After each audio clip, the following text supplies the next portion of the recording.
Halo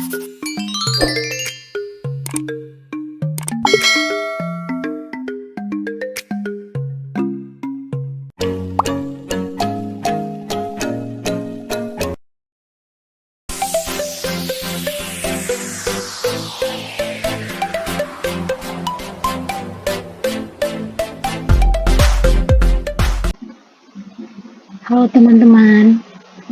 Nah, di sini saya akan menjelaskan pemodelan penyakit cacar air.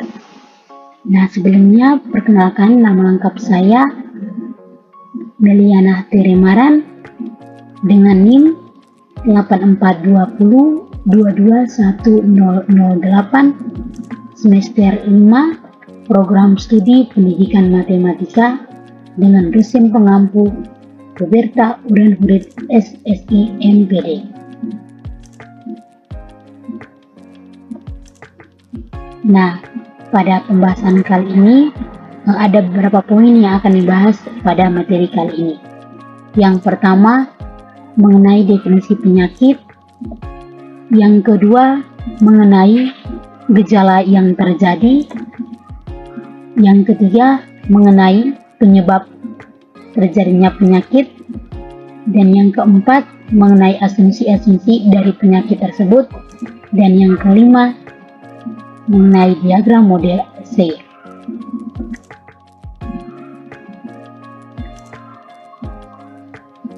Oke, baik, kita lihat yang pertama mengenai definisi penyakit.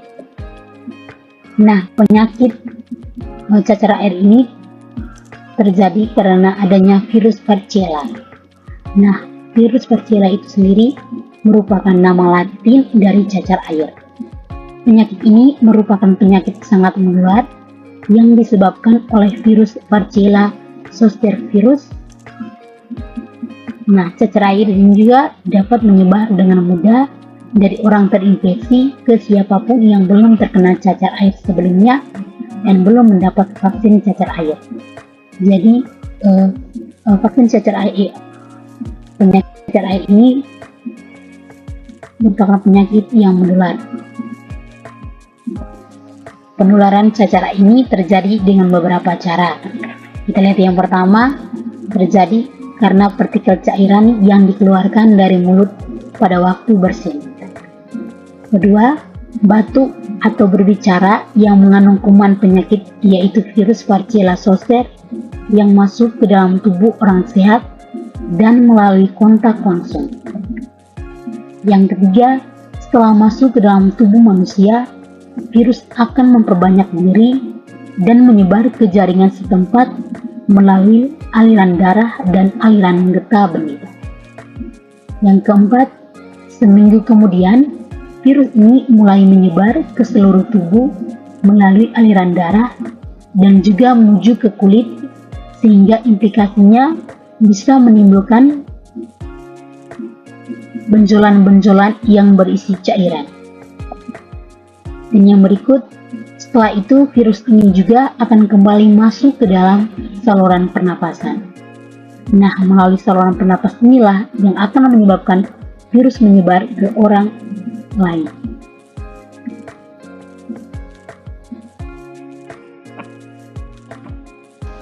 Oke, baik, kita lihat yang berikut mengenai diagram dari model C. Nah, di sini untuk diagram model cacar air ini saya menggunakan model Sayer. Nah, untuk dari model ini kita dapat turunkan rumusnya. Itu yang pertama, DS per T, di mana laju populasi rentang terhadap waktu. Nah, di sini positif karena mengalami penambahan, yang dimana angka ini sendiri merupakan angka kelahiran alami. Sehingga tiap kelahiran alami ini dia selalu rentan terhadap penyakit, maka dia mengalami penambahan sehingga menjadi positif. Kemudian dari yang rentan ini dia mengalami pengurangan karena terjadi individu yang rentan ini, laju individu yang rentan ini rentang ini dia mengalami infeksi.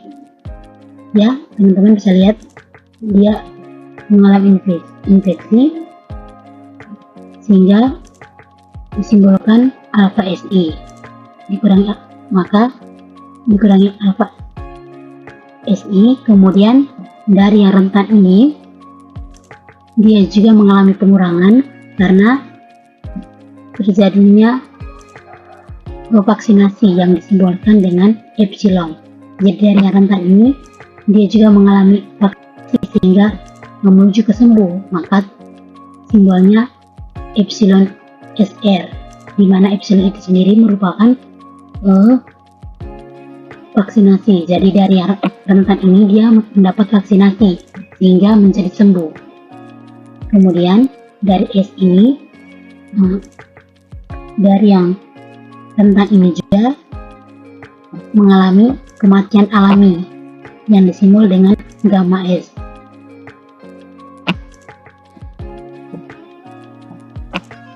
Karena setiap individu ini akan selalu mendapat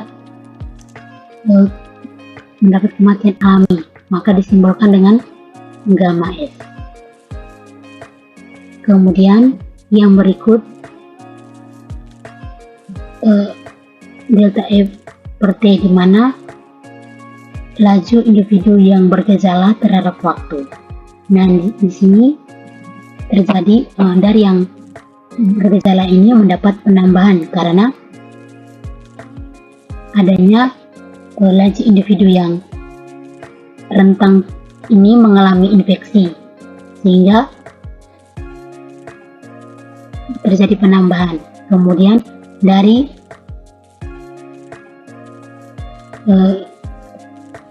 yang bergejala ini juga dia mengalami pengurangan karena pengurangan di bagian gamma E dan juga beta E, di mana beta E itu sendiri merupakan laju individu laten menjadi terinfeksi. Nah, jadi dari yang bergejala ini dia mengalami infeksi. Dari yang bergejala ini dia mengalami infeksi sehingga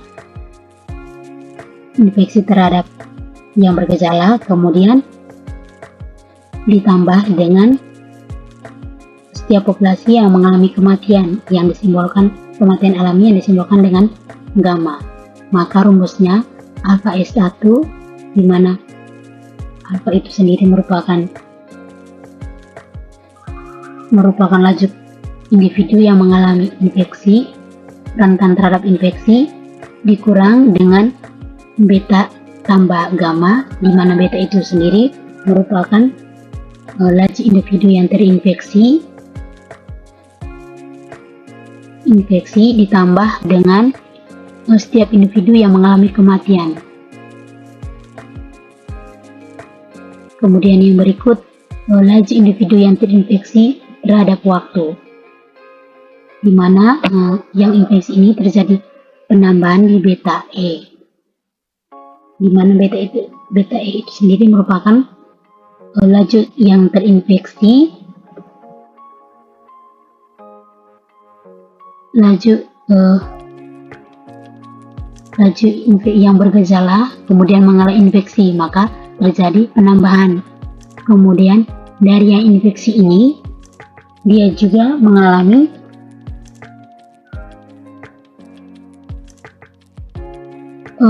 mendapat treatment yang disimbolkan dengan 1 kurang gamma, di mana gamma itu sendiri di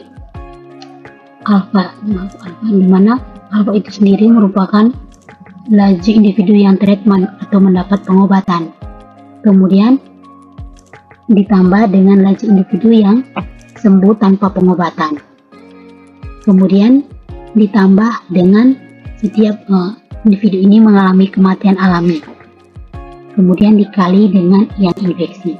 Maka rumusnya beta E sama dengan laju individu yang mengalami kematian alami dikali dengan laju individu yang sembuh karena mendapat pengobatan dikali dengan laju individu yang sembuh tanpa pengobatan ditambah dengan individu yang mengalami kematian alami dikali dengan infeksi. Kemudian yang berikut, laju individu yang di treatment terhadap waktu atau mendapat pengobatan terhadap waktu. Nah, di sini kita lihat dari yang mendapat penambahan karena terjadi dari infeksi ini dia mendapat pengobatan, maka mendapat penambahan. Kemudian dari yang penambahan dari yang sembuh mendapat pengobatan ini dia menjadi sembuh, maka ditambah. Kemudian dari yang mendapat pengobatan ini atau disimbol T ini, treatment ini, dia mengalami kematian alami, maka dikurangi dengan gamma T. Kemudian yang berikut, laju individu yang sembuh terhadap waktu yang disimbol DR per DT, di mana dari yang sembuh ini dia mendapat penambahan dari yang infeksi ini mendapat sembuh tanpa pengobatan. Kemudian ditambah dengan yang sembuh yang setelah mendapat pengobatan menjadi sembuh. Kemudian ditambah dengan epsilon S, di mana epsilon S ini merupakan yang terpapar ini mendapat vaksinasi sehingga menjadi sembuh. Kemudian dikurangi dengan YR, di mana gamma R, ini merupakan laju kematian secara alami. Nah, inilah rumus turunan dari diagram model Sayre.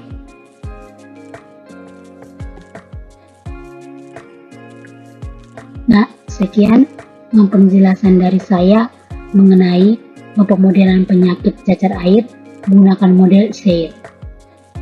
Terima kasih dan sampai jumpa.